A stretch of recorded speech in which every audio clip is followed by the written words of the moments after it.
नमस्कार बच्चों, आप सभी का हमारे इस गुरुजन एकेडमी यूट्यूब चैनल पर स्वागत है।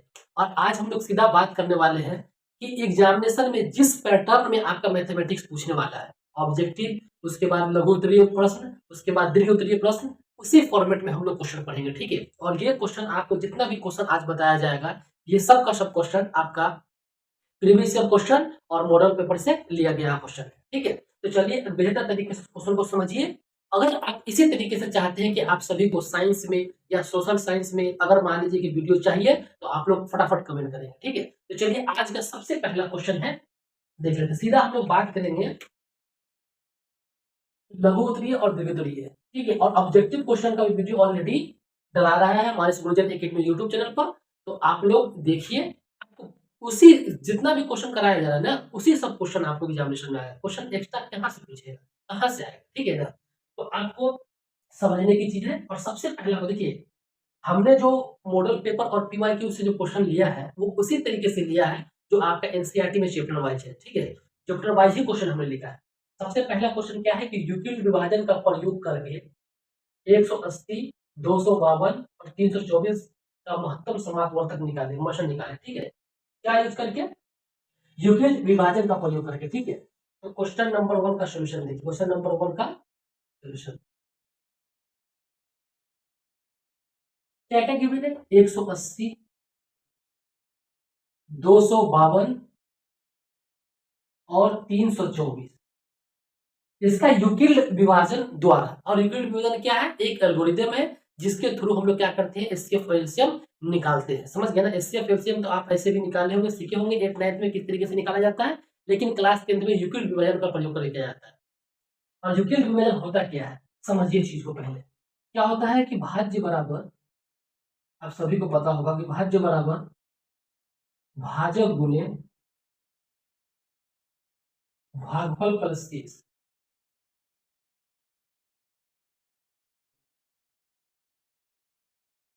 भागफल प्लस शेष, ये इतना आपको पता है। अब अगर मान लीजिए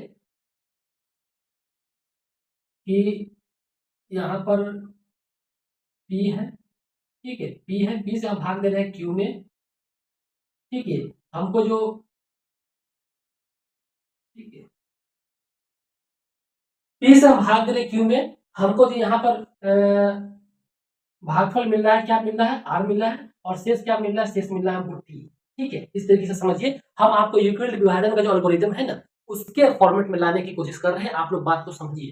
क्या होता है कि भाज्य बराबर भाजक गुने भागफल प्लस शेष। हमने P से किसी Q में डिवाइड दिया, डिवाइड देने के बाद जो हमारा भागफल R आया और शेष T आया। अगर इसको फॉर्मूला में अगर लेकर के जाए, फॉर्मूला में लेकर के जाए, इस पर अगर सेट करें तो क्या लिखेंगे? P, ठीक है, क्या लिखेंगे?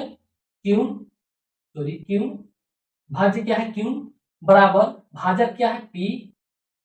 ठीक है, और भागफल क्या क्या आया है? भागफल आया है इंटू आर, और शेष क्या आया है? टी आया।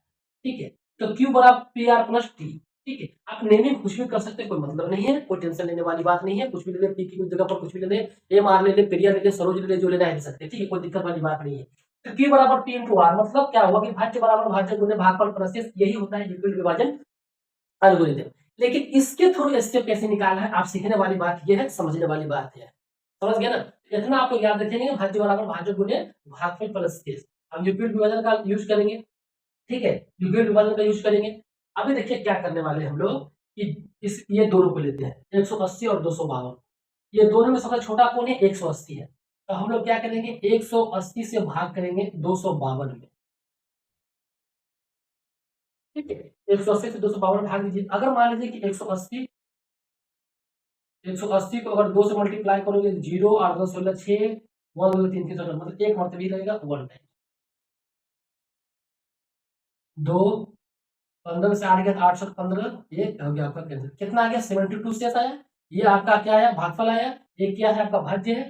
ठीक है, भाजक भाजक है, ये क्या? भाज्य है। तो आप इसको इस देखिए, आप इस जो हमने यहाँ पर लेकर के आया, सिर्फ इस तरीके से आप लिखिए। अब इसको क्या लिख सकते हैं, यहाँ पर ध्यान रख लीजिए।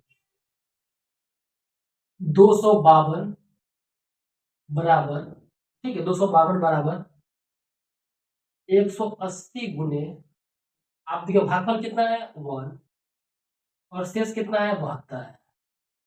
लेकिन अगर मान लीजिए कि आपको चाहिए महत्तम समापवर्तक HCF, और HCF कब फाइंड होगा, जब अगर मान लीजिए कि हम इसको 180 से 252 को भाग दे रहे हैं और 252 पूरी तरह विभाजित हो जाए, पूरी तरह कट जाए, ठीक है, पूरी तरह डिवाइड हो जाए, तो हमारा सीधा HCF 180 हो जाता है। लेकिन क्या हुआ कि हमने 180 को 252 में डिवाइड किया, शेषफल हमें मिल गया 72, भागफल बन गया 20, कंप्लीटली डिविजिबल नहीं।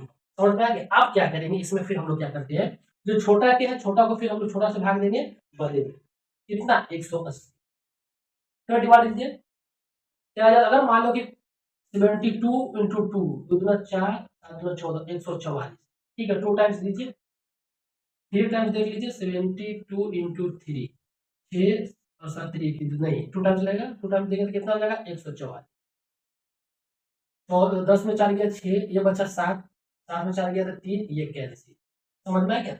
ये कैंसिल। आप देख लीजिए यहाँ पर अभी भी आपका कंप्लीटली डिविजिबल हुआ नहीं, कंप्लीट डिविजिबल हुआ। इसको फिर लिख सकते हैं हम लोग, क्या लिख सकते हैं, इसको हम लोग लिख सकते हैं 180 180 बराबर 180 बराबर 72 गुने 2 प्लस 2 आना का भागफल प्लस 36, ठीक है। अब इसके बाद और नेक्स्ट चलिए, नेक्स्ट चलेंगे, फिर क्या छोटा सा क्या है 36 है, अब 72 में भाग देंगे, अब 36 से 72 दो मरतबे कैंसिल हो जाएगा, 36 दूना 72, ये कंप्लीट डिविजिबल हो गया, कंप्लीट डिविजिबल हो गया। क्या कंप्लीट डिविजिबल, 72 कंप्लीट डिविजिबल हो गया, 72 बराबर, ठीक है, 36 गुने भागफल 2 प्लस रिमाइंडर यानी शेषफल 0 आ गया, ठीक है। यह क्या हो गया, कंप्लीट डिविजन हो गया 36 से, मतलब आपका HCF यही होगा 36। जिससे भाज्य से आपका, जिस भाजक से आपका भाज्य पूरी तरह कंप्लीट डिविजिबल जहां पर हो जाए, देखिए हमने पहले छोटा 180 था 252 में लगाया, शेषफल 72 आया, फिर 72 से 180 में लगाया, फिर शेषफल आपका 36 आया, फिर 36 छोटा संख्या था 72 को लगाया, यहाँ पर कंप्लीटली डिविजिबल हो गया, मतलब आपका यही HCF होगा, यही HCF होगा, यही HCF होगा, यानी मौसा यही होगा, महत्तम समापवर्तक यही होगा, यही होगा मौसा। लेकिन ठीक है, अब हमको चाहिए क्या कि हमने 180 252 180 252 का जब मौसा निकाला है तो हमको मिल गया 36, लेकिन हमारा एक और संख्या है जो है 324, अब 324 को भी लगा लेंगे। अब क्या निकालेंगे, 324 गुने 36, ये दोनों का मौसा निकालेंगे।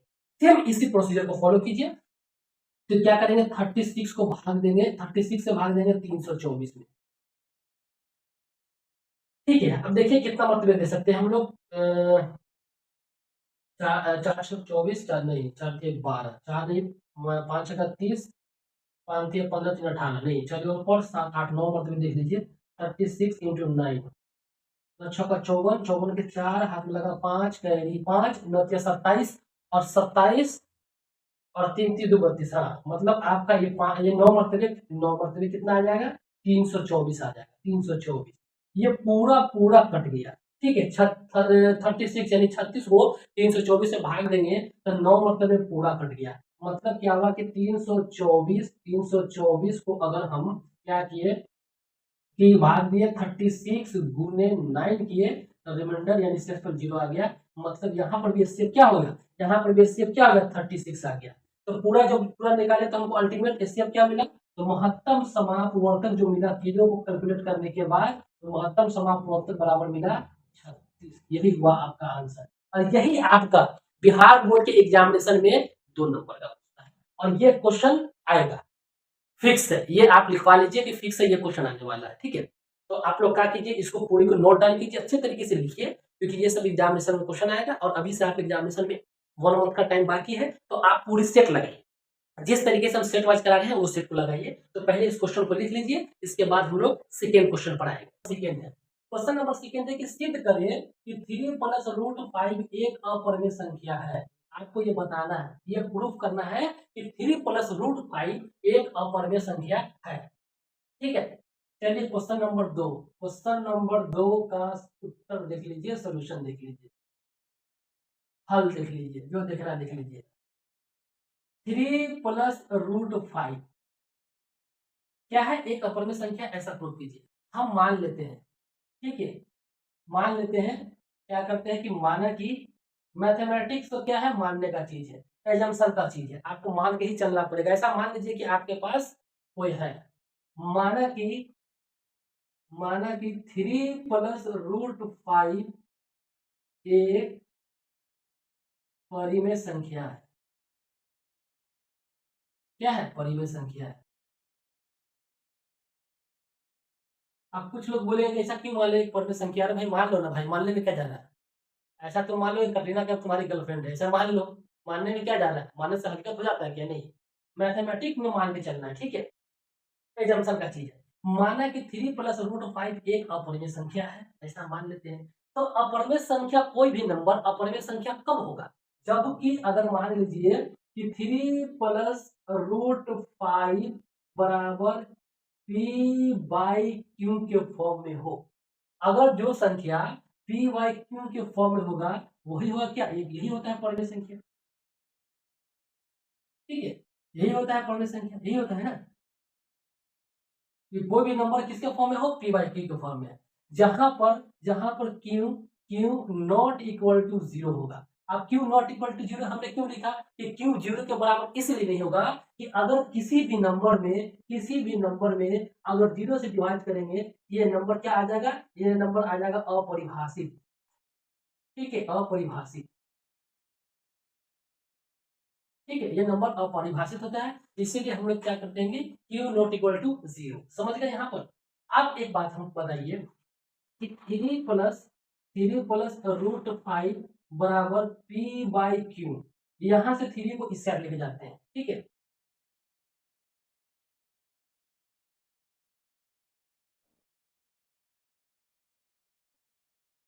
सॉरी, क्वेश्चन में एक चीज मिस हो गया है कि यहाँ पर 3 + 2√5 था, ठीक है, 3 + 2√5, 3 + 2√5, समझ में आ गया? 3 + 2√5। अब एक बात बताइए कि 2√5 बराबर p/q माइनस 3। समझ में आ गया? अब इसको हम एक और सॉल्व करते हैं। तो अगर ये 2 इसके मल्टीपल में तो सभी के डिवाइड में आ जाएगा। तो √5 बराबर p/2q माइनस 3/2। अब एक बात हमको यहाँ पर समझाइए, इतना ही करना था, इतना ही पर आपको क्वेश्चन का कंप्लीट है गेम। अब देखिए ये किसके फॉर्म में है? ये p/q के फॉर्म में है। ये ऑलरेडी किसके फॉर्म में है? p/q के फॉर्म में है। समझ में आ गया ना आपको? और ये √5 क्या है? ये √5 आप सभी को पता है क्या होता है? अपरिमेय संख्या होता है, ठीक है, अपरिमेय संख्या होता है। अब अपरिमेय संख्या क्यों होता है? कि इसका पूर्ण वर्ग पूर्ण वर्ग संभव है। जो इसका पूर्ण वर्ग निकालेंगे, जो स्क्वायर निकालेंगे तो संभव है। संभव कैसे है? कि अगर मान लीजिए कि √5 का अगर स्क्वायर निकालेंगे तो 5 होगा। ये क्या है? ये पूर्ण वर्ग संख्या है। समझ में आ गया? लेकिन ये पूर्ण वर्ग संख्या है नहीं है, ये सब p/q का फॉर्म है। तो आप यहाँ पे लिखेंगे अतः अतः परिमेय संख्या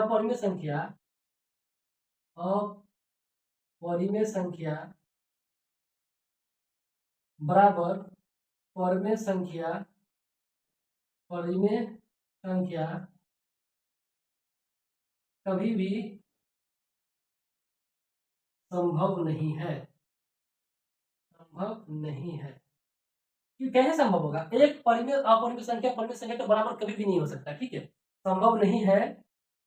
इसलिए इसलिए 3 + 2√5 एक अपरिमेय अपरिमेय संख्या है। इतना ही करना है, ठीक है, समझ में आ गया?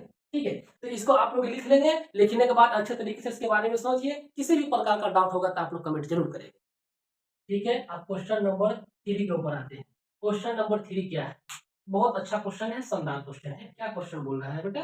बोल ये रहा है क्वेश्चन आपका कि व्याख्या करे, क्या करे? व्याख्या करे, एक्सप्लेनेशन दे क्वेश्चन के बारे में, व्याख्या करे कि 7 × 13 + 13 और 7 × 6 × 5 4 × 3 × 2 × 1 × 5 एक भाज्य संख्या, ठीक है, एक भाज्य संख्या है, ठीक है। अब भाज्य संख्या के बारे में समझिए।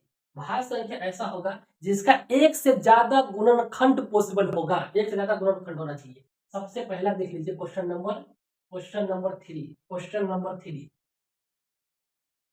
नंबर 3 का आप सॉल्यूशन देखिए। देखिए क्या है? 7 गुने 11 गुने 13 प्लस 13। आप एक बात बताइए, यहाँ से इस सभी से आप तो 13 को बाहर निकाल सकते हैं, कॉमन कर सकते हैं कि क्या बचेगा 7 गुने 11 गुने यहाँ 13 बाहर ले लेते यहाँ 1 बचा, प्लस यहाँ 13 बाहर ले लेते हैं वहां यहाँ भी 1 बचा। अब देखिए 13 गुने 11 गुने 7 से मल्टीप्लाई कीजिएगा 77 प्लस गुने 1 77 प्लस 1 78, मतलब आपका 77 प्लस 1 तो क्या आ गया 13 गुने 78। आप एक बात बताइए आप हमको कि यह जो संख्या है क्या आया 13 गुने 78 आया, यह संख्या 13 से भी डिविजिबल है, यह संख्या आपका क्या है 78 से भी डिविजिबल है। आपका समझ में आ गया ना। तो इसका मतलब है कि यह संख्या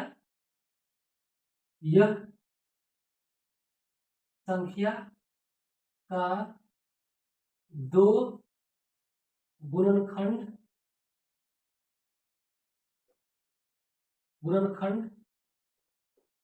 संभव है। ठीक है, एक से अधिक यानी दो गुणनखंड संभव है। यह संख्या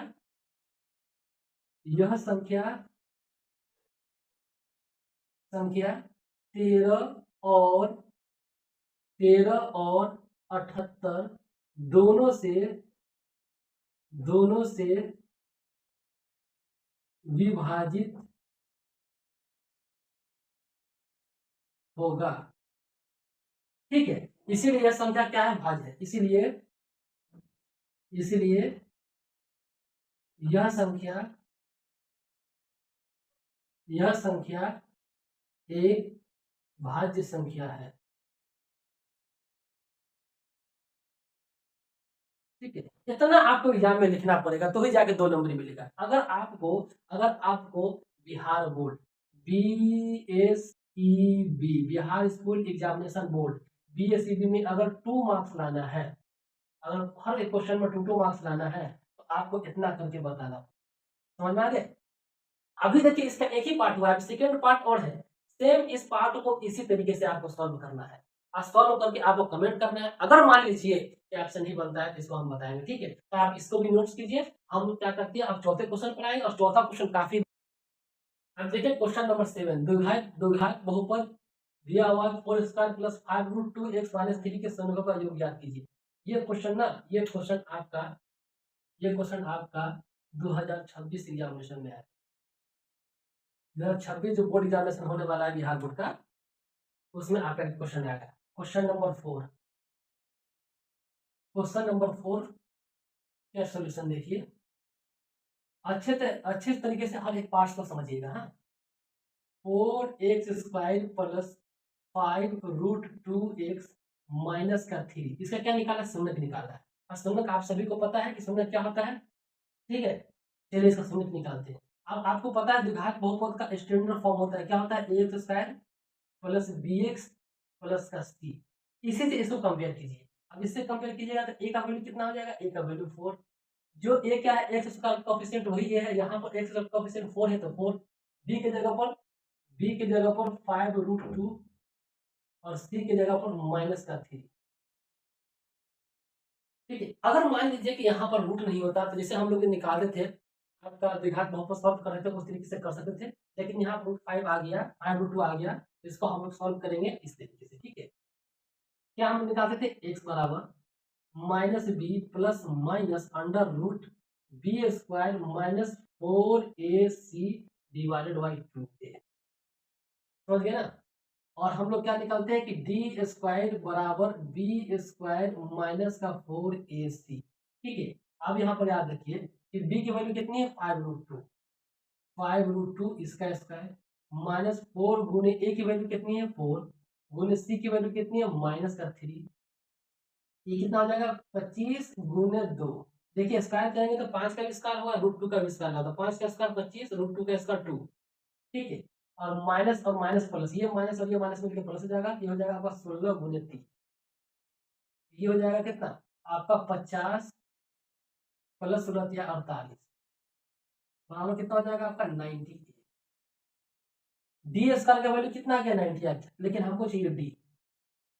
ठीक है, हमको चाहिए डी, तो d² बराबर 90 का 1, तो d बराबर अंडर रूट 98। अब 98 का हम लोग क्या कर सकते हैं, इसका क्या करिए कि अब रूट निकालिए। अब रूट निकालने के लिए आप सभी को पता है, सीधा इसका आवाज गुणनखंड तोड़ दीजिए, क्योंकि आप सभी को समझ में नहीं आएगा कि इसका रूट किस तरीके से निकाला है, तो सिंपल तरीका आपको बता रहा है, आवाज गुणन तोड़िए। तो 2 से निकालेंगे तो क्या लिखेंगे हम लोग, यहाँ पर 4, यहाँ पर 7, 4 दूना 8, सॉरी 4 दूना 8 और 2 9 18, फिर निकालेंगे तो 7 से 7 7 49, ठीक है। फिर क्या हो गया आपका 7 गुने 7 गुने 2 आया, ठीक है। इसके जगह पर हम लोग क्या लिख सकते हैं, अंडर रूट 7 गुने 7 गुने 2। अब देखिए 2 7 है, 2 7 में एक 7 बाहर आ जाएगा, 2 7 से 7 अंडर रूट 2, तो क्या आ गया डी का वैल्यू 7 रूट 2। समझ में आ गया। चलिए आप इसको हर एक वैल्यू के साथ पुट कीजिए, तो x बराबर माइनस का b, माइनस b का वैल्यू कितनी है 5 रूट 2, 5 रूट 2 प्लस माइनस, अब देखिए पूरा value under root b square minus 4 इसी हमने क्या निकाला है 7 रूट 2 निकाला है, 7 रूट 2 निकाला है, डिवाइडेड बाय क्या है आपका minus b plus under root minus 4 by 2 है, x बराबर minus b plus minus under root b square minus 4ac by 2 है, ठीक है। 2 इंटू ए की वैल्यू कितनी है 4, ठीक है। तो minus 5 under root plus minus 7 root 2 divided by a. अब इसमें दो वैल्यू है आपका, ठीक है, एक प्लस के साथ करेंगे एक माइनस के साथ करेंगे। तो पहले हम लिखते हैं x1 बराबर minus 5 under root 2 plus 7 root 2 divided by 8, ठीक है। समझ में आ गया। इसको सॉल्व कीजिए तो क्या आ जाएगा, यहाँ से रूट 2 कॉमन कर सकते हैं, तो रूट टू कॉमन किए, यहाँ बचा माइनस 5, यहाँ बचा 7 divided by 8 is equal to, अब देखिए कितना जगह 2, तो 2 रूट 2 डिवाइडेड बाई 8, ये 2 से 8 कैंसिल हो जाएगा 4 टाइम, क्या मिल जाएगा आपको रूट 2 बाई 4, ये आपका मिल गया x1 का वैल्यू, ये x1 मिल गया। इसी तरीके से हम लोग क्या निकालेंगे x2 निकालेंगे, इसी तरीके से हम लोग क्या निकालेंगे x2 बराबर हो जाएगा आपका, क्या हो जाएगा माइनस 5 रूट 2, अब एक बार प्लस के साथ लिए दूसरा माइनस वाले साथ लेंगे, minus 7 root 2, 7 root 2 divided by आपका 8, यहाँ से कॉमन कीजिए आप रूट 2, तो रूट 2 कॉमन करेंगे तो माइनस 5 माइनस 7 डिवाइडेड बाई 8, अब देखिए क्या लगा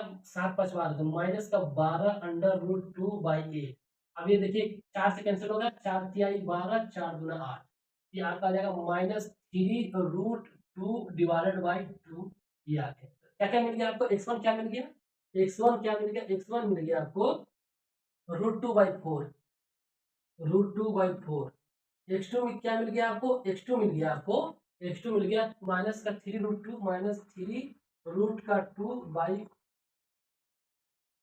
2, यही दोनों सुन्नत है, ठीक है, ये दो सुन्नत यही है, ठीक है, यही दो सुन्नत है। इस तरीके से आपको सॉल्व करना था, आई होप आप सभी को समझ में आया होगा, और इससे बेहतर तरीके से आप क्वेश्चन को बनाने का कोई तरीका नहीं, समझ में आ गया ना। तो इस तरीके से करेंगे तब जाके आपको 2 मार्क्स मिलेगा, लेकिन ये क्वेश्चन ऑलरेडी आपका 2 मार्क्स में पूछा हुआ है कई सालों में, लेकिन ऐसा मान के चलिए कि ये 5 मार्क्स में भी पूछ सकता है, ठीक है, ये 5 मार्क्स में भी पूछ सकता है, 2 मार्क्स में तो कंफर्म है, लेकिन 5 मार्क्स में भी पूछ सकता है, ठीक है।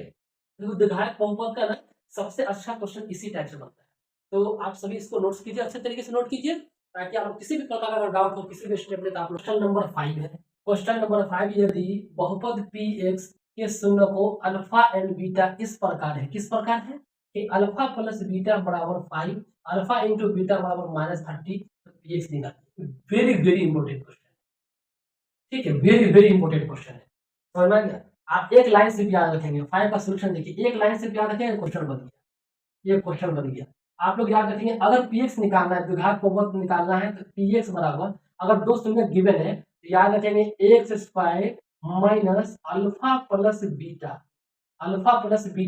इंटू एक्स, ठीक है, और प्लस अल्फा इंटू बीटा, यही होता है, इसको याद रख लेंगे, आपका इस टाइप का सभी क्वेश्चन बन जाएगा, समझ में आ गया। क्या रखेंगे, x square minus alpha plus beta, x square minus alpha plus beta into x plus alpha into beta. अब यहाँ पर याद रख लीजिए क्या क्या वैल्यू गिवन है, एक्स स्क्वायर और माइनस अल्फा प्लस बीटा कितना गिवन है 5 गिवन है, तो 5 इंटू एक्स, फिर प्लस अल्फा इंटू बीटा कितना गिवन है माइनस का 30 गिवन है, माइनस का 30 गिवन है, तो x square minus 5 x minus का 30, यही था आपका पी ऑफ एक्स की वैल्यू। ठीक है, तो सिर्फ आपको याद रखने वाली चीज क्या है, याद रखने वाला चीज ये है, इसको आप लोग याद रखिए, इसको आप लोग याद रखिए। चलिए, समझ में आ गया। क्या याद रखेंगे, पी एक्स बराबर x square minus alpha plus beta, alpha plus beta, alpha plus beta plus alpha into beta, ये याद रखेंगे, क्वेश्चन बन जाएगा। ठीक है, क्वेश्चन नंबर 6 है बेटा, हल करें। क्या है सोल्यूशन इसका, नेट देखिए क्या है सोल्यूशन इसका, देखते हैं उत्तर। क्वेश्चन नंबर 6 क्या है कि हल करें एस माइनस टी बराबर 3 और S upon 3 plus T upon 2 बराबर 6। अगर हल करें बोले तो अल्टीमेट आपसे एस और टी का वैल्यू पूछ रहा है। इसमें देखिए कितना आपका वेरिएबल है, तो वेरिएबल 2 है, एस और टी। अगर मान लीजिए आपका पूछ रहा वेरिएबल, तो एस और टी कांस्टेंट क्या क्या है, जीरो। ठीक, एस और टी वेरिएबल कहने का मतलब ये हुआ कि एस और टी का वैल्यू यहाँ पर फिक्स नहीं है, वो चेंज हो सकता है अकॉर्डिंग टू द, ये डिपेंड करता है आपका ये इक्वेशन पर। समझ में आएगा। अब इसको सॉल्व करके एस और टी का वैल्यू निकालते हैं। तो एस माइनस टी बराबर 3, इसको मानते हैं इक्वेशन 1। ठीक है, दूसरा क्या है S upon 3 plus T upon 2 बराबर 6, इसको सॉल्व कीजिए। इसका एलसीएम 6 हो जाएगा। ठीक है, इसका एलसीएम 6, ये क्या आ जाएगा 2s प्लस 3t बराबर 6, तो 2s प्लस 3t बराबर 36, ये इक्वेशन नंबर 2। अब इक्वेशन नंबर 1 मिल गया, इक्वेशन नंबर 2 मिल गया। अब आपको एस और टी निकालना आसान हो गया। दो इक्वेशन, दो अननोन, ठीक है, आपका सॉल्यूशन आप फाइंड कर सकते हैं। अब चलिए हमको इसको और इसको क्या करते हैं, फिर दोनों को समीकरण 1, समीकरण समीकरण एक में दो से गुना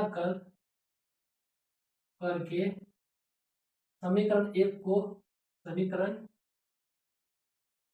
समीकरण एक में दो से गुना कर समीकरण दो को जोड़ने पर, जोड़ने या घटाने पर, जो भी हो, ठीक है, घटाने पर क्या करना है, समीकरण एक में दो से गुना करना है, तो दो से इस सभी में गुना होगा, तो क्या हो जाएगा 2s minus 2t is equal to 6।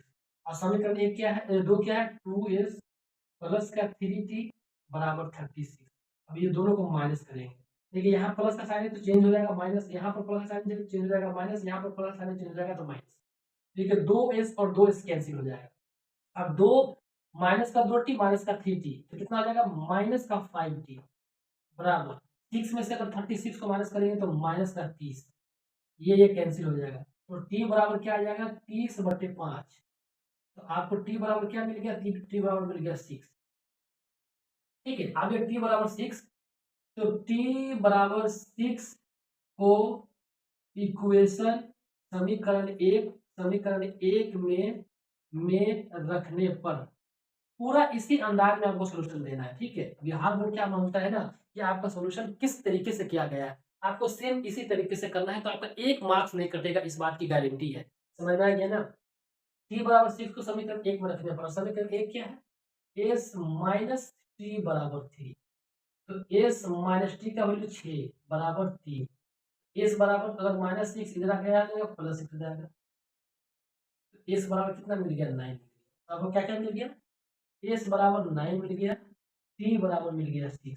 यही दो हल है, यही दो सॉल्यूशन है, एस और टी का वैल्यू इस तरीके से निकालें। समझ में आ गया।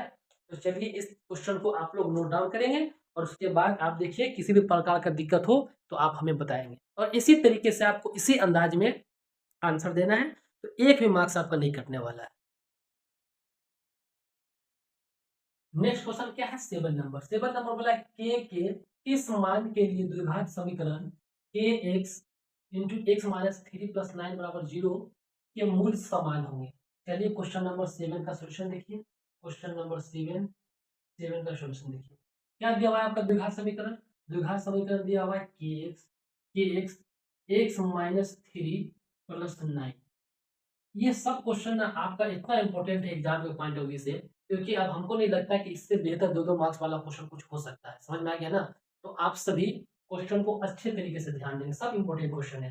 क्या करना है, आपको अल्टीमेट के का वैल्यू फाइंड करना है। अब इसके एक्स को सभी मल्टीप्लाई करेंगे, तो के एक्स स्क्वायर हो जाएगा, ये के एक्स को इसकी मल्टीप्लाई करेंगे तो एक्स स्क्वायर माइनस 3 के एक्स प्लस का 9 बराबर 0। आपको द्विघात समीकरण का स्टैंडर्ड फॉर्म पता होगा, A X square plus B X plus का सी इज इक्वल टू 0।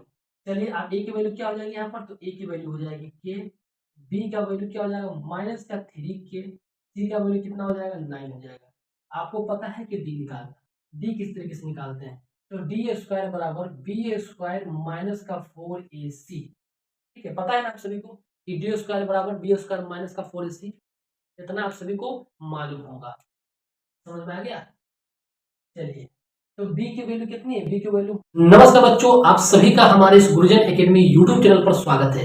और आज हम लोग सीधा बात करने वाले हैं कि एग्जामिनेशन में जिस पैटर्न में आपका मैथमेटिक्स पूछने वाला है, ऑब्जेक्टिव, उसके बाद लघु उत्तरीय प्रश्न, उसके बाद दीर्घ उत्तरीय प्रश्न, उसी फॉर्मेट में हम लोग क्वेश्चन पढ़ेंगे, ठीक है। और ये क्वेश्चन आपको जितना भी क्वेश्चन आज बताया जाएगा, ये सब का सब क्वेश्चन आपका प्रीवियस ईयर क्वेश्चन और मॉडल पेपर से लिया गया क्वेश्चन है, ठीक है। तो चलिए बेहतर तरीके से क्वेश्चन को समझिए।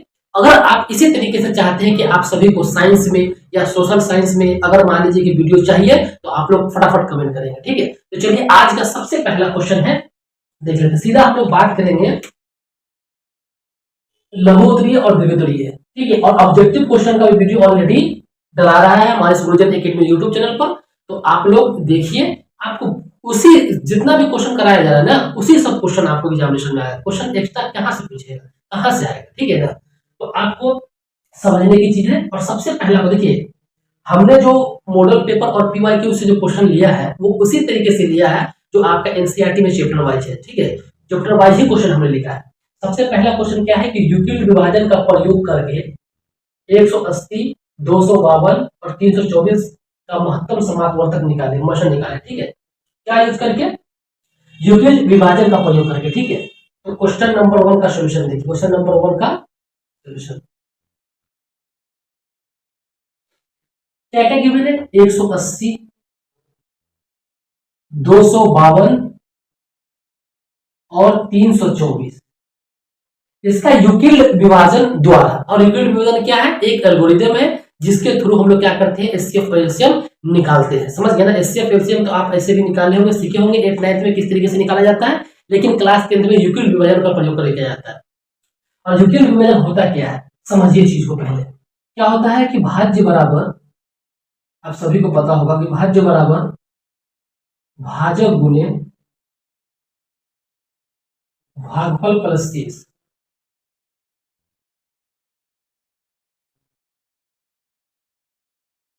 भागफल प्लस शेष, ये इतना आपको पता है। अब अगर मान लीजिए कि यहां पर P है, ठीक है, P है, P से हम भाग दे रहे हैं Q में, ठीक है। हमको जो, ठीक है, P से हम भाग दे रहे हैं Q में, हमको जो यहाँ पर भागफल मिल रहा है, क्या मिल रहा है, R मिल रहा है, और शेष क्या मिल रहा है, शेष मिल रहा है हमको T, ठीक है। इस तरीके से समझिए। हम आपको यूक्लिड विभाजन का जो एल्गोरिथम है ना, उसके फॉर्मेट में लाने की कोशिश कर रहे हैं, आप लोग बात को समझिए। क्या होता है कि भाज्य बराबर भाजक गुणे भागफल प्लस शेष। हमने P से किसी Q में डिवाइड दिया, डिवाइड देने के बाद जो हमारा भागफल R आया और शेष T आया। अगर इसको फॉर्मूला में अगर लेकर के जाए, फॉर्मूला में लेकर के जाए, इस पर अगर सेट करें तो क्या लिखेंगे, P, ठीक है, क्या लिखेंगे, Q, भाज्य क्या है Q, बराबर भाजक क्या है P, ठीक है। और भागफल क्या आया है, भागफल आया है इंटू R, और शेष क्या आया है, T आया है, ठीक है। तो Q बराबर PR प्लस T, ठीक है। आप नेमिंग कुछ भी कर सकते हैं, कोई मतलब नहीं है, कोई टेंशन लेने वाली बात नहीं है। कुछ भी ले ले, P की जगह पर कुछ भी ले ले, MR ले ले, पेरिया ले ले, सरोज ले ले, जो लेना है ले सकते हैं, ठीक है, कोई दिक्कत वाली बात नहीं है। तो Q बराबर P इंटू R, मतलब क्या होगा कि भाज्य बराबर भाजक गुणे भागफल प्लस शेष, यही होता है यूक्लिड विभाजन एल्गोरिथम। लेकिन इसके थ्रू एचसीएफ कैसे निकालना है, आप सीखने वाली बात यह है, समझने वाली बात यह है, समझ गए ना। इतना आपको याद रखेंगे, भाज्य बराबर भाजक गुणे भागफल प्लस शेष। अब यूक्लिड विभाजन का यूज करेंगे, ठीक है, यूक्लिड विभाजन का यूज करेंगे। अभी देखिए क्या करने वाले हैं हम लोग कि ये दोनों को लेते हैं, 180 और 252 को। ये दोनों में सबसे छोटा कौन है, 180 है। तो हम लोग क्या करेंगे, 180 से भाग करेंगे 252 में, ठीक है। 180 से 252 भाग दीजिए। अगर मान लीजिए कि 180 180 को अगर 2 से मल्टीप्लाई करोगे 0 8 2 16 6 1 2 3 3 मतलब एक मरतबा ही रहेगा 1 टाइम। 2 15 से 8 गया 815 एक हो गया आपका कैंसिल। कितना आ गया 72 शेष आया। ये आपका क्या आया भागफल आया। ये क्या है आपका भाज्य है। ठीक है भाजक है। ये क्या भाज्य है। तो आप इसको इस देखिए आप इस जो हमने यहाँ पर लेकर के आया सिर्फ इस तरीके से आप लिखिए। अब इसको क्या लिख सकते हैं यहाँ पर ध्यान रख लीजिए 252 बराबर ठीक है 252 बराबर 180 गुने आप देखिए भागफल कितना है 1 और शेष कितना है 72 है।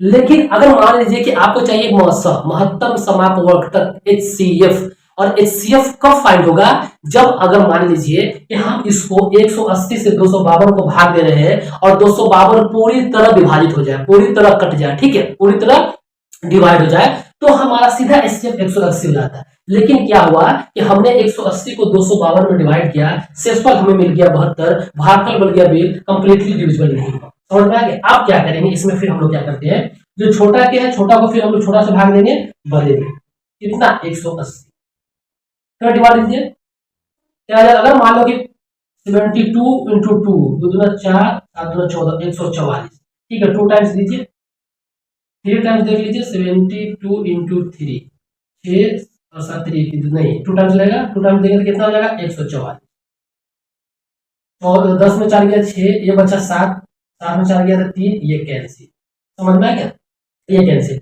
आप देख लीजिए यहाँ पर अभी भी आपका कंप्लीटली ये डिविजिबल हुआ नहीं कंप्लीट डिविजिबल हुआ। इसको फिर लिख सकते हैं हम लोग क्या लिख सकते हैं इसको हम लोग लिख सकते हैं 180 बराबर 72 गुने 2 प्लस 2 आया आपका भागफल प्लस 36 ठीक है। अब इसके बाद और नेक्स्ट चलिए नेक्स्ट चलेंगे फिर क्या छोटा सा क्या है 36 है अब 72 में भाग देंगे। अब 36 से 72 दो मरतबे कैंसिल हो जाएगा 36 दूना 72 ये कंप्लीट डिविजिबल हो गया कंप्लीट डिविजिबल हो गया। क्या कंप्लीट 72 कंप्लीट डिविजिबल हो गया 72 बराबर ठीक है 36 गुने भागफल 2 प्लस रिमाइंडर यानी शेषफल 0 आ गया। ठीक है ये क्या हो गया कंप्लीट डिविजन हो गया 36 से मतलब आपका HCF यही होगा 36 जिससे भाज्य से आपका जिस भाजक से आपका भाज्य पूरी तरह कंप्लीट डिविजिबल जहां पर हो जाए। देखिए हमने पहले छोटा 180 था 252 में लगाया शेषफल 72 आया फिर 72 से 180 में लगाया फिर शेषफल आपका 36 आया फिर 36 छोटा संख्या था 72 को लगाया यहाँ पर कंप्लीटली डिविजिबल हो गया। मतलब आपका यही HCF होगा यही HCF होगा यानी मौसा यही होगा महत्तम समापवर्तक यही होगा मौसा। लेकिन ठीक है अब हमको चाहिए क्या कि हमने 180 252 का जब मौसा निकाला है तो हमको मिल गया 36 लेकिन हमारा एक और संख्या है जो है 324। अब 324 को भी लगा लेंगे। आप क्या निकालेंगे 324 गुने 36 ये दोनों का मौसा निकालेंगे। सेम इसी प्रोसीजर को फॉलो कीजिए। तो क्या करेंगे 36 को भाग देंगे 36 से भाग देंगे 324 में ठीक है। अब देखिए कितना मरतबे दे सकते हैं हम लोग 424 4 नहीं 4 थे 12 4 नहीं 5 का 30 5 थे 15 3 18 नहीं चलिए ऊपर 7 8 9 मरतबे देख लीजिए 36 इंटू 9 अच्छा का 54 के 4 हाथ में लगा 5 कैरी 5 9 27 और 27 और 3 3 2 32 हाँ मतलब आपका ये 9 मरतबे कितना आ जाएगा 324 आ जाएगा 324 ये पूरा कट गया ठीक है 36 यानी 36 को 324 से भाग देंगे तो 9 मरतबे पूरा कट गया। मतलब क्या हुआ कि 324 को अगर हम क्या किए कि भाग दिए 36 गुने 9 किए तो रिमाइंडर यानी शेषफल 0 आ गया। मतलब यहाँ पर भी HCF क्या होगा यहाँ पर भी HCF क्या होगा 36 आ गया। तो पूरा जब पूरा निकाले तो हमको अल्टीमेट HCF क्या मिला तो महत्तम समापवर्तक जो मिला चीजों को कैलकुलेट करने के बाद तो महत्तम समापवर्तक बराबर मिला 36। यही हुआ आपका आंसर और यही आपका बिहार बोर्ड के एग्जामिनेशन में 2 नंबर का पूछता है और ये क्वेश्चन आएगा फिक्स है। ये आप लिखवा लीजिए कि फिक्स है ये क्वेश्चन आने वाला है ठीक है। तो आप लोग क्या कीजिए इसको पूरी को नोट डाल कीजिए अच्छे तरीके से लिखिए क्योंकि ये सब एग्जामिनेशन में क्वेश्चन आएगा और अभी से आप एग्जामिनेशन में 1 मंथ का टाइम बाकी है तो आप पूरी सेट लगाइए जिस तरीके से हम सेट वाइज करा रहे हैं वो सेट को लगाइए। तो पहले इस क्वेश्चन को लिख लीजिए इसके बाद हम लोग सेकेंड क्वेश्चन पढ़ाएंगे। सेकेंड है क्वेश्चन नंबर सेकंड है कि सिद्ध करें कि 3 प्लस रूट 5 एक अपरिमेय संख्या है। आपको ये बताना है, ये प्रूफ करना है कि 3 प्लस रूट 5 एक अपरिमेय संख्या है। ठीक है, चलिए क्वेश्चन नंबर 2, क्वेश्चन नंबर 2 का उत्तर देख लीजिए, सोल्यूशन देख लीजिए, हल देख लीजिए, जो देख रहा है देख लीजिए। 3 प्लस रूट 5 क्या है? एक अपरिमेय संख्या, ऐसा प्रूफ कीजिए। हम मान लेते हैं, ठीक है, मान लेते हैं, क्या करते हैं कि माना कि मैथमेटिक्स तो क्या है? मानने का चीज है, एजम्पशन का चीज है, आपको मान के ही चलना पड़ेगा। ऐसा मान लीजिए कि आपके पास कोई है, माना कि 3 प्लस रूट 5 एक परिमेय संख्या है। क्या है? परिमेय संख्या है। अब कुछ लोग बोलेंगे ऐसा क्यों मान ले परिमेय संख्या? अरे भाई मान लो ना भाई, मानने में क्या जा रहा है? ऐसा तुम मान लो कटरीना कैफ तुम्हारी गर्लफ्रेंड है, ऐसा मान लो, मानने में क्या जा रहा है? मानने से हल्का हो जाता है क्या? नहीं, मैथमेटिक्स में मान के चलना है, ठीक है, एजम्पशन का चीज है। माना कि 3 प्लस रूट 5 एक अपरिमेय संख्या है, ऐसा मान लेते हैं। तो अपरिमेय संख्या, कोई भी नंबर अपरिमेय संख्या कब होगा? जबकि अगर मान लीजिए कि 3 प्लस रूट 5 बराबर पी बाई क्यू के फॉर्म में हो। अगर जो संख्या पी बाई क्यू के फॉर्म में होगा, वही होगा क्या? यही होता है परिमेय संख्या, ठीक है, यही होता है परिमेय संख्या, यही होता है ना कि कोई भी नंबर किसके फॉर्म में हो? पी बाई क्यू के फॉर्म में। जहां पर क्यू नॉट इक्वल टू 0 होगा। अब क्यू नॉट इक्वल टू 0 हमने क्यों लिखा कि क्यू 0 के बराबर इसलिए नहीं होगा कि अगर किसी भी नंबर में अगर 0 से डिवाइड करेंगे, ये नंबर क्या आ जाएगा? ये नंबर आ जाएगा अपरिभाषित, ठीक है, अपरिभाषित, ठीक है, ये नंबर अपरिभाषित होता है, इसीलिए हम लोग क्या करते हैं? Q not equal to 0। समझ गए यहाँ पर? आप एक बात हमको बताइए कि 3 प्लस रूट 5 बराबर पी बाई क्यू, यहां से 3 को इस साइड लेके जाते हैं, ठीक है,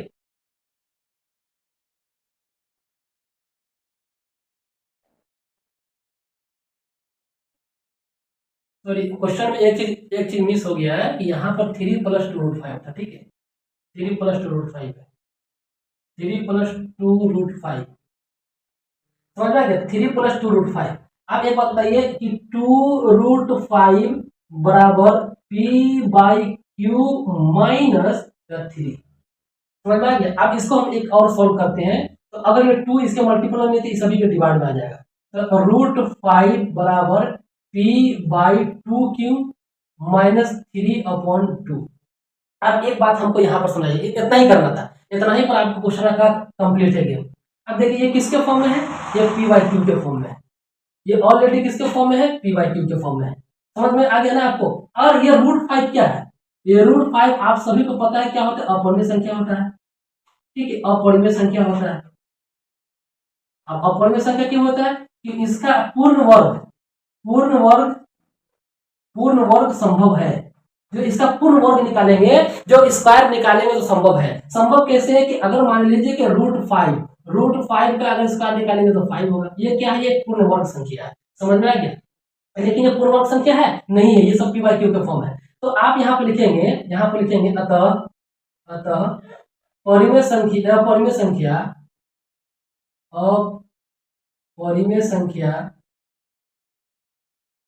बराबर परिमेय संख्या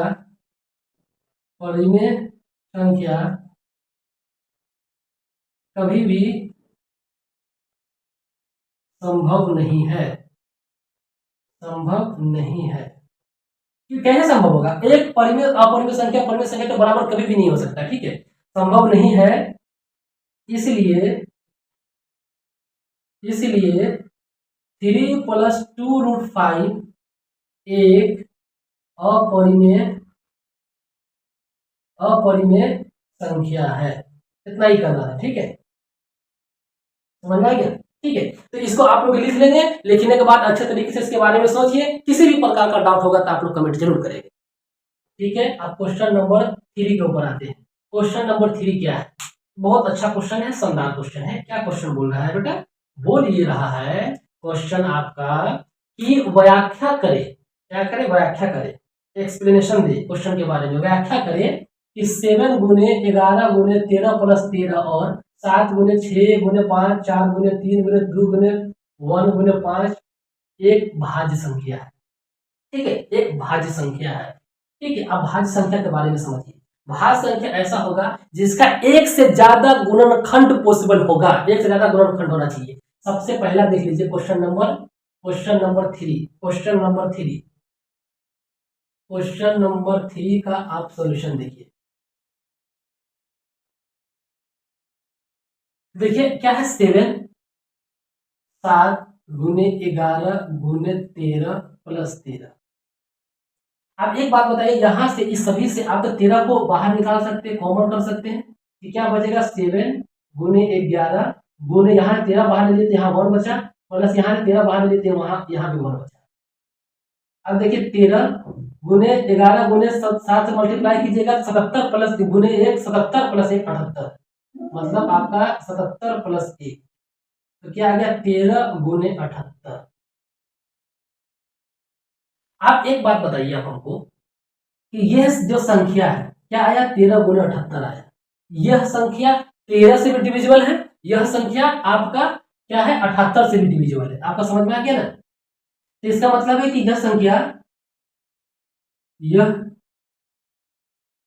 संख्या का दो गुणनखंड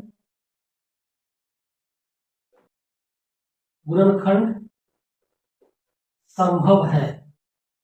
ठीक है, एक से अधिक यानी 2 गुणनखंड संभव है। यह संख्या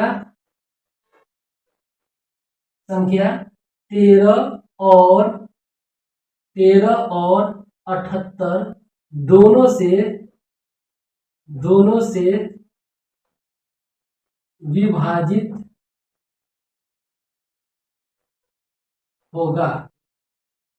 ठीक है, इसीलिए यह संख्या क्या है, भाज्य है। इसीलिए यह संख्या एक भाज्य संख्या है।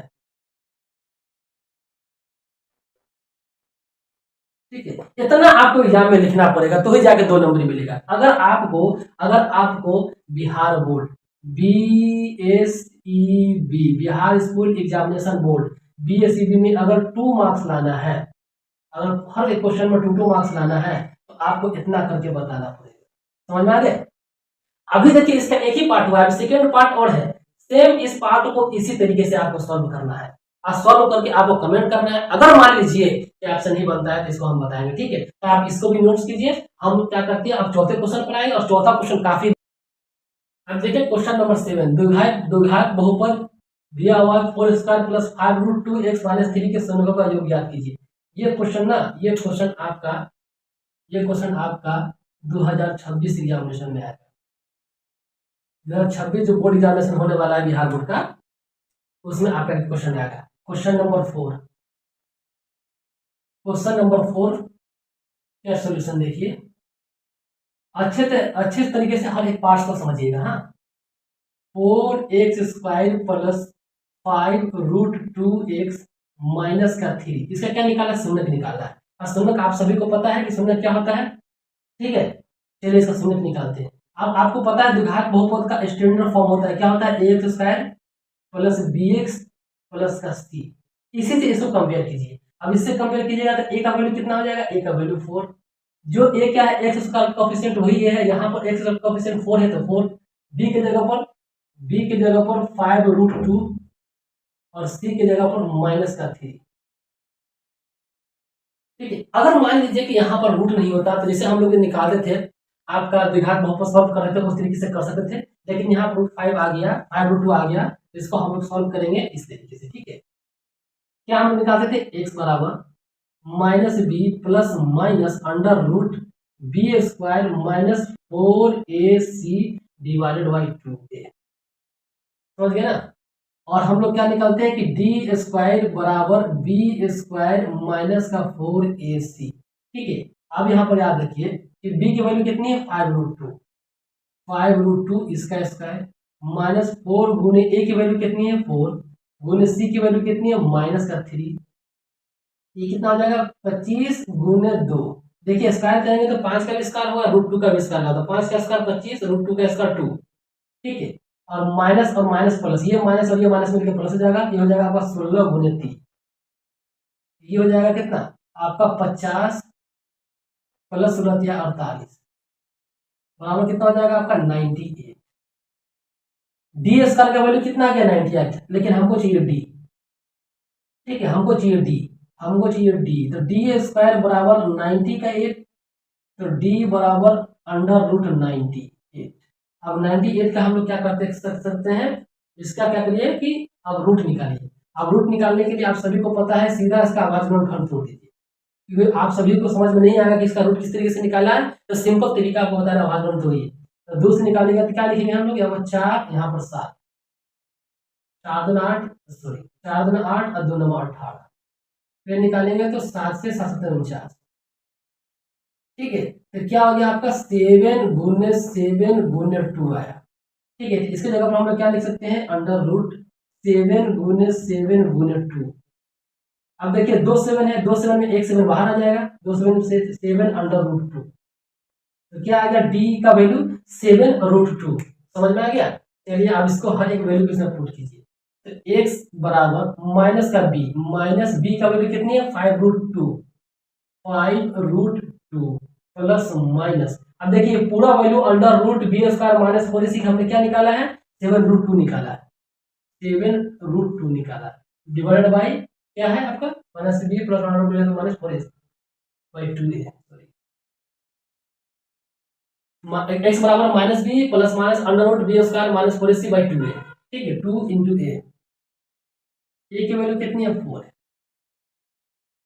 ठीक है, तो -5 प्लस -7√2 डिवाइडेड बाई a।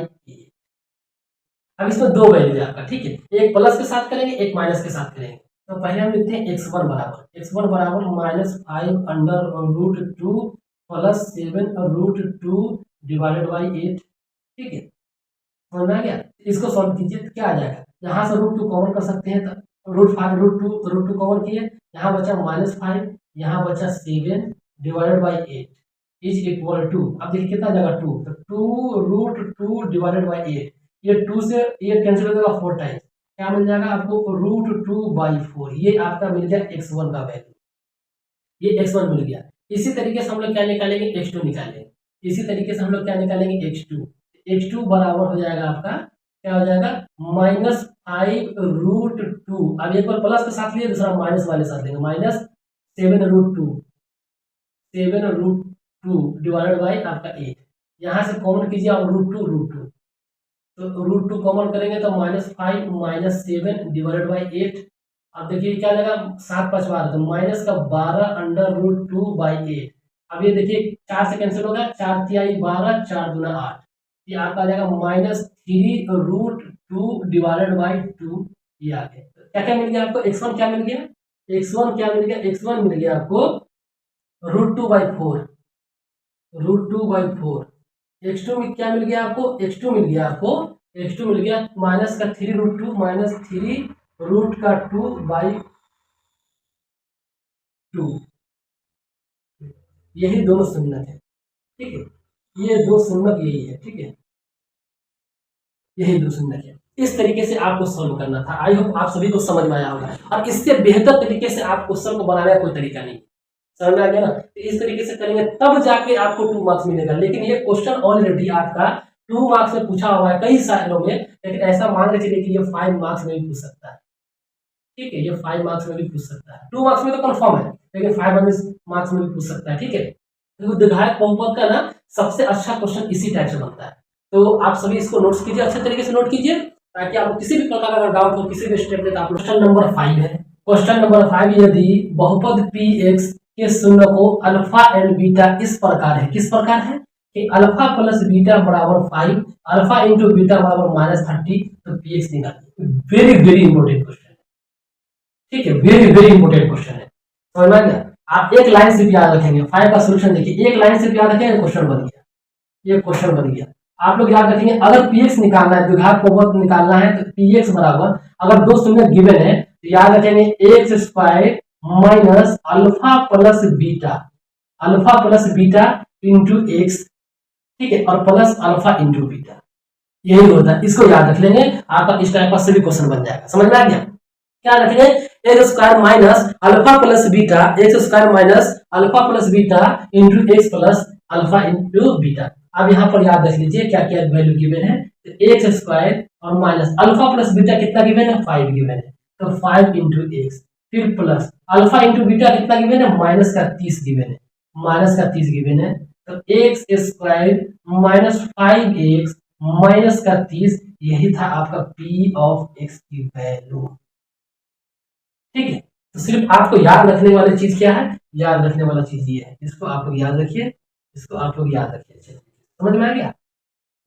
क्या याद रखेंगे? पी एक्स बराबर x square minus alpha plus beta, alpha plus beta, alpha plus beta plus alpha into beta, ये याद रखेंगे, क्वेश्चन बन जाएगा। ठीक है, क्वेश्चन नंबर 6 है बेटा, हल करें। क्या है सोल्यूशन इसका? नेट देखिए क्या है सोल्यूशन इसका, देखते हैं उत्तर। क्वेश्चन नंबर 6 क्या है कि हल करें s माइनस टी बराबर 3 और s upon 3 plus T upon 2 बराबर 6। अगर हल करें बोले तो अल्टीमेट आपसे s और t का वैल्यू पूछ रहा है। इसमें देखिए कितना आपका वेरिएबल है, तो वेरिएबल 2 है, s और t। अगर मान लीजिए आपका पूछेगा वेरिएबल, तो s और t कांस्टेंट क्या क्या है, 3 और 6। ठीक है, s और t वेरिएबल कहने का मतलब ये हुआ कि s और t का वैल्यू यहाँ पर फिक्स नहीं है, वो चेंज हो सकता है अकॉर्डिंग टू द, ये डिपेंड करता है आपका ये इक्वेशन पर। समझ में आएगा? अब इसको सॉल्व करके s और t का वैल्यू निकालते हैं, तो s माइनस टी बराबर 3, इसको मानते हैं इक्वेशन 1। ठीक है, दूसरा क्या है, s upon 3 plus T upon 2 बराबर 6, इसको सॉल्व कीजिए, इसका एलसीएम 6 हो जाएगा। ठीक है, इसका एलसीएम 6, ये क्या आ जाएगा, 2s प्लस 3t बराबर 6, तो 2s प्लस 3t बराबर 36, ये इक्वेशन नंबर 2। अब इक्वेशन नंबर 1 मिल गया, इक्वेशन नंबर 2 मिल गया। अब आपको एस और टी निकालना आसान हो गया, दो इक्वेशन, दो अननोन। ठीक है, आपका सॉल्यूशन आप फाइंड कर सकते हैं। अब चलिए हमको इसको और इसको क्या करते हैं कि दोनों को समीकरण 1, समीकरण समीकरण एक में दो से गुना करके समीकरण एक को समीकरण एक में 2 से गुना कर समीकरण 2 को जोड़ने या घटाने पर, जो भी हो, ठीक है, घटाने पर क्या करना है, समीकरण एक में 2 से गुना करना है, तो 2 से इस सभी में गुना होगा, तो क्या हो जाएगा, 2s minus 2t is equal to 6। और समीकरण एक क्या है, 2 क्या है, 2s प्लस का 3t बराबर 36। अब ये दोनों को माइनस करेंगे, देखिए यहाँ प्लस का साइन है तो चेंज हो जाएगा माइनस, यहाँ पर प्लस साइन चेंज हो जाएगा माइनस, यहाँ पर प्लस साइन चेंज हो जाएगा तो माइनस। ठीक है, 2s और 2s कैंसिल हो जाएगा। अब 2 माइनस का 2t माइनस का 3t, तो कितना आ जाएगा, माइनस का 5t बराबर 6 में से अगर 36 को माइनस करेंगे तो माइनस का 30, ये कैंसिल हो जाएगा, तो t बराबर क्या आ जाएगा, 30/5। तो आपको t बराबर क्या मिल गया, t बराबर मिल गया 6। ठीक है, अब ये t बराबर 6, तो t बराबर 6 को इक्वेशन समीकरण एक में रखने पर पूरा इसी अंदाज में आपको सोल्यूशन देना है। ठीक है, बिहार बोर्ड क्या मांगता है ना कि आपका सोल्यूशन किस तरीके से किया गया है, आपको सेम इसी तरीके से करना है, तो आपका 1 मार्क्स नहीं कटेगा, इस बात की गारंटी है। समझ में आ गया ना? t बराबर 6 को समीकरण एक में रखने पर, समीकरण एक क्या है, s माइनस टी बराबर 3, तो s माइनस टी का वैल्यू 6 बराबर 3, s बराबर अगर माइनस 6 इधर आके आ जाएगा प्लस 6 हो जाएगा, तो s बराबर कितना मिल गया, 9 मिल गया। तो आपको क्या क्या मिल गया, s बराबर 9 मिल गया, t बराबर मिल गया 6। यही दो हल है, यही दो सॉल्यूशन है, s और t का वैल्यू इस तरीके से निकालें। समझ में आ गया? तो चलिए इस क्वेश्चन को आप लोग नोट डाउन करेंगे और उसके बाद आप देखिए किसी भी प्रकार का दिक्कत हो तो आप हमें बताएंगे, और इसी तरीके से आपको इसी अंदाज में आंसर देना है, तो 1 भी मार्क्स आपका नहीं कटने वाला है। नेक्स्ट क्वेश्चन क्या है 7 नंबर बोला के किस मान के लिए द्विघात समीकरण के एक्स इंटू एक्स माइनस 3 + 9 बराबर 0 के मूल समान होंगे। चलिए क्वेश्चन नंबर 7 का सोल्यूशन देखिए। क्वेश्चन नंबर 7 का सोल्यूशन देखिए। क्या दिया हुआ है आपका द्विघात समीकरण दिया हुआ है के एक्स माइनस 3 + 9। ये सब क्वेश्चन ना आपका इतना इंपॉर्टेंट है एग्जाम के पॉइंट ऑफ व्यू से, क्योंकि अब हमको नहीं लगता कि इससे बेहतर 2-2 मार्क्स वाला क्वेश्चन कुछ हो सकता है। समझ में आ गया ना? तो आप सभी क्वेश्चन को अच्छे तरीके से ध्यान देंगे, सब इंपॉर्टेंट क्वेश्चन है। क्या करना है, आपको अल्टीमेट के का वैल्यू फाइंड करना है। अब इसके एक्स को सभी मल्टीप्लाई करेंगे तो के एक्स स्क्वायर हो जाएगा। ये के एक्स को इसकी मल्टीप्लाई करेंगे तो एक्स स्क्वायर माइनस 3 के एक्स प्लस का 9 बराबर 0। आपको द्विघात समीकरण का स्टैंडर्ड फॉर्म पता होगा, A X square plus B X plus का सी इज इक्वल टू 0। चलिए आप ए की वैल्यू क्या हो जाएगी यहाँ पर, तो ए की वैल्यू हो जाएगी के, बी का वैल्यू क्या हो जाएगा माइनस का 3 के, सी का वैल्यू कितना हो जाएगा 9 हो जाएगा। आपको पता है कि डी निकालना, डी किस तरीके से निकालते हैं, तो डी स्क्वायर बराबर बी स्क्वायर माइनस का 4ac। ठीक है, पता है ना आप सभी को कि डी स्क्वायर बराबर बी स्क्वायर माइनस का 4ac, इतना आप सभी को मालूम होगा। समझ में आ गया? चलिए, तो बी की वैल्यू कितनी है, बी की वैल्यू